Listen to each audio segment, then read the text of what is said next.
Mirdita, faleminderit që jeni me ne sot. Është kënaqësi të kthehem në Prishtinë dhe t'ua prezantoj sot raportin përfundimtar të misionit për vëzhgim në zgjedhjeve nga Bashkimi Evropian për zgjedhjet parlamentare në Kosovë, pra raportin përfundimtar, që prej se kam ardhur pardje jam takuar me presidentin e Kosovës, me kryeministrin në detyrë dhe me KQZ-n për t'u dorëzuar raportin atyre dhe për të diskutuar për rekomandimet e raportit.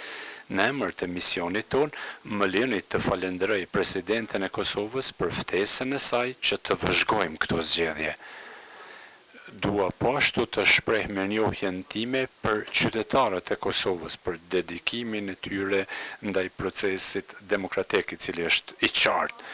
Po ashtu dua të falenderoj administratën e zgjedhjeve dhe të gjitha palët e përfshira në zgjedhjen në Kosovë. Ata na mirëpritën ne dhe vëzhguesit tanë. Dhe kjo mikpritje ishte dhe vazhdon të jetë hapur dhe ngrohtë.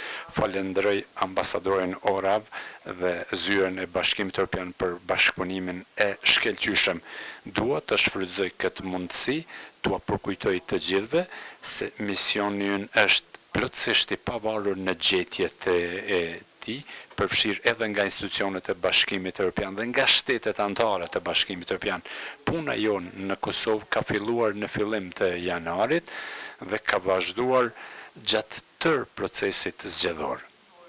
Ne kemi vendosur 104 vëzhgues nga të 27 vendet anëtare të BE-s, bashkë me Kanadan, Norvegjin dhe Zvicrën. Një delegacion i Parlamentit Evropian ju bashkua këtij misioni. Ekipi ynë themelor i analistëve dhe vëzhgues afat gjatë, afat shkurt ka vlerësuar të gjitha aspektet e procesit para, gjatë dhe pas ditës së zgjedhjeve. Sot ne po e publikojmë raportin ton përfundimtar, i cili përmban një vlerësim gjithëpërfshirës të zgjedhjeve dhe 19 rekomandime për përmirësimin e proceseve të ardhshme zgjedhore në Kosovë. Shpresojmë se këto rekomandime do të shërbejnë si bazë për reflektim dhe dialog. Dialogu në mes të gjitha palëve të përfshira, partive politike, mediave, trupave zgjedhore dhe komuniteteve të ndryshme. Unë do filloj duke paraqitur vëzhgimet tona kyçe sipas fushave tematike, pastaj do ju flas për 6 rekomandimet tona me prioritet. Këto zgjedhje janë administruar në kuadër të një kornize të re ligjore. Ligji i ri për zgjedhjet e përgjithshme paraqet një bazë të shëndosh për zgjedhje të lira demokratike. Ai adreson disa rekomandime të mëhershme të bëra nga misionet vëzhguese të zgjedhjeve të Bashkimit Evropian. Një prej përmirësimeve të qarta është aplikimi i regjistrimeve online për votuesit jashtë Kosovës. Megjithatë, zbatimi i ligjit të ri do të përfitonte nga sqarime të mëtejshme. Çdo mangësi mund të lë hapësirë për interpretim të ndryshëm. Në aspektin pozitiv, paneli zgjedhor për ankesa para shtresa, PZP-ja, është marrë me shpejtësi me një numër të konsiderueshëm të rasteve gjatë gjithë procesit zgjedhor. Ai po ashtu ka shqiptuar gjoba të konsiderueshme për shkeljet. Rastet që kanë arritur në gjykatën supreme janë trajtuar me kohë. Padyshim, gjyqësori i pavarur dhe profesional është element kritik në një demokraci funksionale. Fushata ka qenë dinamike, e gjallë dhe kemi vërejtur një rritje të pluralizmit politik. Por fushata, periuda dinamike e fushatës në farë mënyrë unë jollës nga retorika e ashpër dhe gjuha nxitëse. Ne kemi vëzhguar rastet të ndërhyrjeve të huaja në procesin zgjedhor. Ne po ashtu kemi marrë raporte për presion mbi votuesit në zonat me shumicë serbe. Ne kemi vërejtur politizim të institucioneve kyçe të përfshira në zgjedhje. KQZ-ja fillimisht dështoj të certifikoj listën serbe për zgjedhjet dhe për të aprovuar financimin e partive me kohë. Në javët para ditës së zgjedhjeve, paraliza e Komisionit të Pavarur të Mediave, KPM, la shkeljet ndaj mediave të pa sankcionuara. Pavarësia e mediave është vitale për demokracitë të gjallë. Derisa ne kemi vrejtur pluralizëm mediatik, sektori mediave përballet me sfida, përfshirë edhe fluskat e informacionit në brenda vijave të komunitetet etnike. Pas të këtyre vrojtimeve dhe standardeve ndërkombëtare, raporti ynë përfundimtar jep 19 rekomandime për të përmirësuar më tej kornizën ligjore, por edhe praktikën në Kosovë. Ne kemi identifikuar 6 rekomandime prioritare, këto janë në fushat ku veprimi është më urgjenti, nevojtet në mënyrë urgjente dhe ka më shumë ndikim.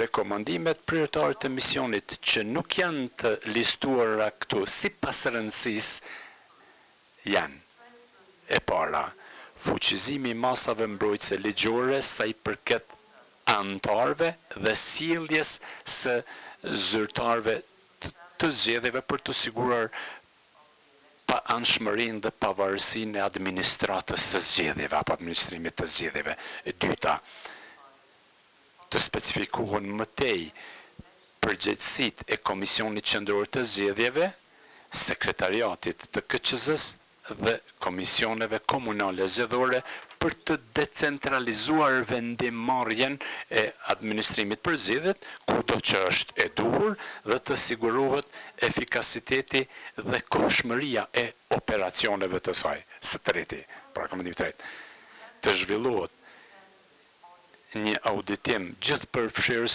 dhe i pavarur i listës së votuesve, përfshi edhe përmes analizës së brendshme të proceseve të regjistrimit të tyre dhe testimi statistikor dhe në teren, në konsultim me të gjitha palët të rëndësishme për të adresuar shqetësimet lidhur me saktësinë e kësaj listeje dhe për të rritur besimin e qytetarëve në të. 4. Të aplikohen definicionet të qarta të termave kyç ligjor, përfshi edhe ato që kanë bënë me gjuhën nxitëse dhe dezignimin e mbështetësit të një subjekti politik gjatë procesit zgjedhor. Të përcaktohen kriteret të qarta për të përcaktuar gjoba proporcionale që aplikohen për shkeljet e kodit të mirësjelljes nga subjektet politike. 5. Të emërohen të gjithë anëtarët e KPM-s me kohë dhe përmes një procesi të përzgjedhjes me konkurrencë dhe transparent. 6. Të krijohet një sistem transparent dhe i qëndrueshëm i menaxhimit të rezultateve me procedurat të qarta dhe të verifikueshme për të siguruar procesimin e saktë të dhënave për rezultatit dhe të ndërmerren veprime të duhura për rezultat preliminare, përfshirë të gjitha të dhënat relevante, si është për shembull marrja pjesë në zgjedhje, votat e pavlefshme, formularet e numërimit dhe të rezultateve. Lista e plotë e rekomandimeve që përfshin më shumë informacione është në dispozicion në raportin e plotë që publikohet sot në të 3 gjuhët. Ju lutem, keni parasysh, siç u tham më herët, se verzioni në gjuhën angleze është i vetmi verzion zyrtar.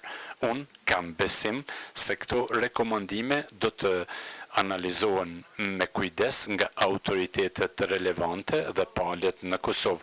Bashkimi Evropian mbetet i përkushtuar që të mbështesë rrugtimin demokratik të Kosovës dhe zbatimi i këtyre rekomandimeve është një hap i rëndësishëm në atë rrugëtim. Në përfundim, rekomandimet që po i prezantojmë sot nuk janë përshkrime, ato janë një thirrje, një ftesë për të fuqizuar institucionet demokratike të Kosovës përmes një dialogu të hapur dhe gjithëpërfshirës. Përgjegjësia për zbatim i mbetet institucioneve të Kosovës dhe qytetarëve të saj, por Bashkimi Evropian është i gatshëm të mbështes këto përpjekje në çfarëdo mënyre që mundet.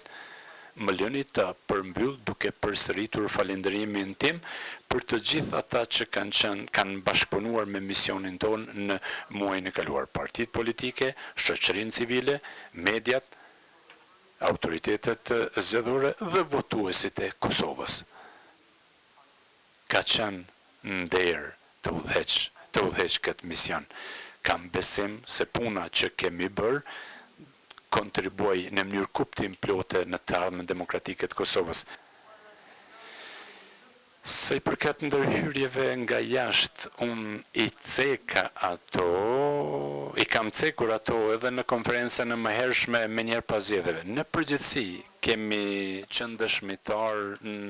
jemi dëshmitar në demokraci liberale këtë tendencë për ndërhyrjet e jashtme në përpjekje për të ndikuar në mendimet e votuesve dhe në votimin e tyre. Kjo është diçka që nuk duhet të jetë praktik normale mes fqinjve apo edhe mes vendeve të ndryshme, qofshin ato vende miqësore apo jo.